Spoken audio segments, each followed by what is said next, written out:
The man leading the FBI's investigation into Hillary Clinton's use of a personal email server and Russian interference in the 2016 election testified before Congress this week. Agent Peter Strzok, the personification of the righteous left, thinking they know better than the rest of us, was a composite of pompous, arrogant, indignant, sarcastic, smug, condescending, defiant, and unapologetic. Are you objecting to the question? And if so, please state your objection. Mr. Chairman, two things. One, I do not believe I am here under subpoena. I believe I am here voluntarily. Second, I will not, based on direction of the FBI to me, based on that, I will not answer that question because it goes to matters which are related to the ongoing investigations being undertaken by the Special Counsel's Mr. Strzok, office. you have not stated a valid legal basis for not responding to a question directed to you by a member of the United States House of Representatives, and you are overruled. Point of order, Mr. Chairman. Strzok seems to share Cardinal Comey's affectation about being a selfless servant of the people, even though he seems to simultaneously hold us all in contempt. Strzok is also the personification of the deep state itself, where fascism rules, where people in power don't care what you think, but instead decide they know better. They know what's right, and then they implement it. But no worries, Strzok isn't biased. He says so himself. After months of investigations, there's simply no evidence of bias in my professional actions. For me, it was one of the most stunning, don't believe your lying eyes moments I've ever seen. His own text exchanges betray his denial. He and his mistress, Lisa Page, called Donald Trump an effing idiot, loathsome, a bigot, an enormous D, blank, blank, blank, awful, abysmal, a disaster. The irony here is that if you want to show bias, you would simply use his words. And for any of you who still don't believe your lying ears, take a listen to this. 10 days before the investigation began, which the department you work for says nothing was done before July 31st. You said Trump is a disaster. I have no idea how destabilizing his presidency would be. Between July 31st and August 8th, how many interviews did you conduct related to the alleged collusion between Russia and the Trump campaign? I'm asking for a number. I haven't gotten to the names. How many people had you interviewed? That counsel of the FBI, based on the special counsel's equities, have directed me not to answer any questions about the ongoing investigation into Russian attempts to interfere. So he's directed not to answer any questions by counsel for the FBI. So why is this important? Why would it be important to show the investigation began before the FBI said it did? Why? Because nothing happened to even begin an investigation. They made up a date and they made up a reason. The Democrats in Congress knew the danger zone they were in and desperately tried to use every excuse to end the questions. And so pandemonium broke out in the House of Representatives.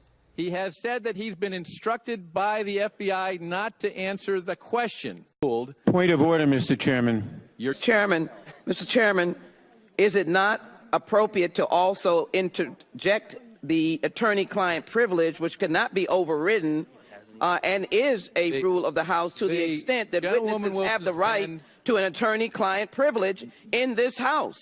And that is what this witness is asserting, attorney-client privilege, and he has been advised not to answer the question. The gentlewoman will suspend. And it went downhill from there. Mr. Chairman, please. Mr. Chairman, this is intolerable harassment of the witness. What's wrong with that? You need your medication. The free-for-all in that hearing room was a sight to behold. But more than that, it was a microcosm of what the left has done when they want to shut down the right. The pent-up rage and the pandemonium was an example of how angry the left is. And while the Republicans conducted themselves in a genteel manner, the Democrats, claiming parliamentary points of order, blew their collective gasket. So Strzok arrogantly claims he's following FBI protocol. They told him not to say anything. But 6 hours later, he's shown yet again to be a liar and is allowed to answer the question that goes to the heart of the basis for this absurd investigation into Donald Trump's alleged connection with Russia. And when given the green light, here's Strzok's answer. Agent Strzok, between July 31st, 2016 and August 6, 2016, how many witness interviews did you conduct as part of the Russia-Trump campaign alleged collusion investigation? I don't recall, and I'd have to check the case file. We waited all that time for that answer? Yes, sir. That's eerily similar to what you said a couple hours ago. And if that isn't enough, the text, quote, "I want to believe the path you threw out for consideration in Andy's office, that there's no way he gets elected, but I'm afraid we can't take that risk. It's like an insurance policy in the unlikely event you die before you're 40. So Strzok wasn't trying to prevent Trump from winning. What he was doing was even worse. He was talking about having a plan to effectively disenfranchise the voters who elected Trump should Trump win. Forget democracy, forget the people. Those voters whom Strzok doesn't like are idiots. He said so himself in a text to his mistress.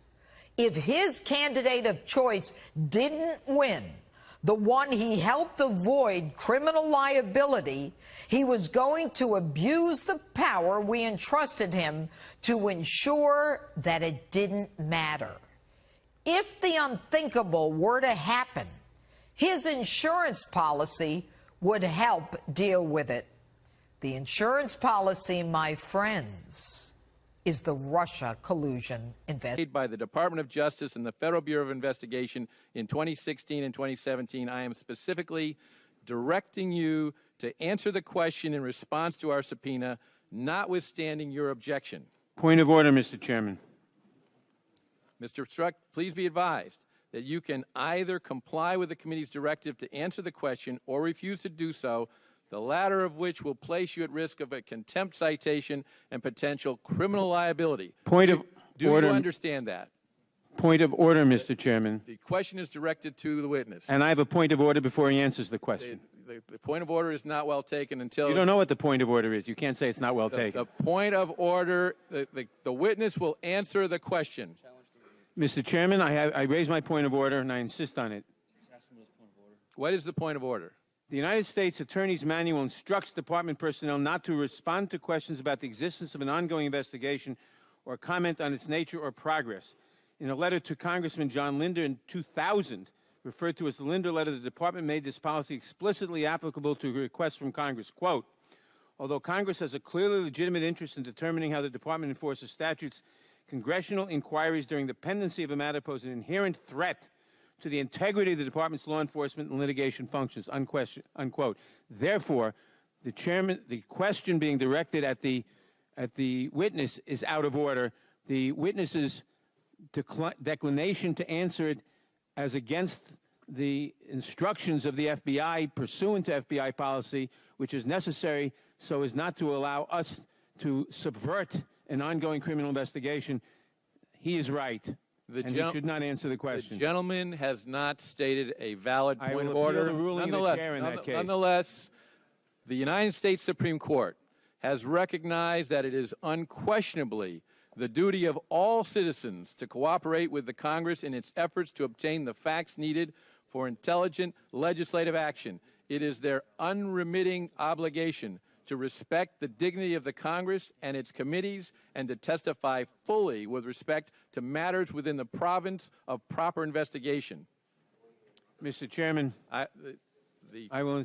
Mr. Chairman, you know, or we all know, that if we were to ask a question of a witness about a military secret, if we were to ask him, how does the H-bomb work, he could not answer that question. This is the same thing.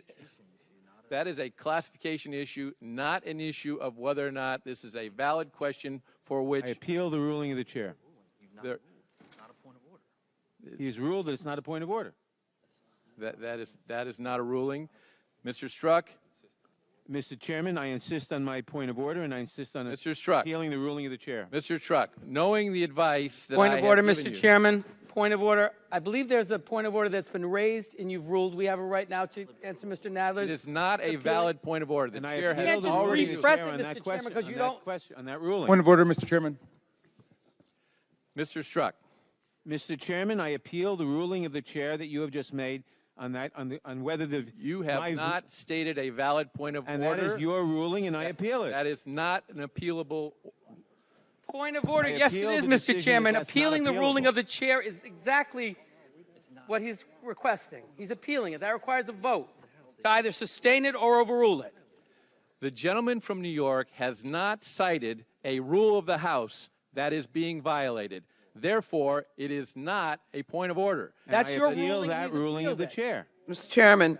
Mr. Chairman, is it not appropriate to also interject the attorney-client privilege, which cannot be overridden, and is a rule of the House to the the extent that gentlewoman witnesses will have the right suspend- to an attorney-client privilege in this House? Mr. And that is what this witness is asserting, Mr. attorney-client Strzok, privilege, and Mr. he has been Strzok, advised not to answer The the gentlewoman question. will suspend. The gentleman has not raised the attorney-client privilege. He has said that he's been instructed by the FBI not to answer the question. Now, By lawyers. he knows the advice I have just given him. If he would like, I'll restate it. But knowing this, will you answer the committee's question as directed, or do you refuse to answer the committee's question? And I Point of insist on parliamentary appealing inquiry, the ruling Mr. of the Chairman. chair that Point my of parliamentary order was inquiry. not in order. Point of parliamentary inquiry, Mr. Chairman. The gentleman from South Carolina has the time. A parliamentary inquiry is not in order during the gentleman's time. The chair is instructing the witness to answer the question, and the question to you is, Mr. Chairman. will you answer the committee's question as directed, or do you refuse to answer the committee's question? Mr. Chairman, I move to adjourn. Second. You're not recognized for that purpose. Mr. Chairman, I think you have no choice but to recognize such a motion. I do not have.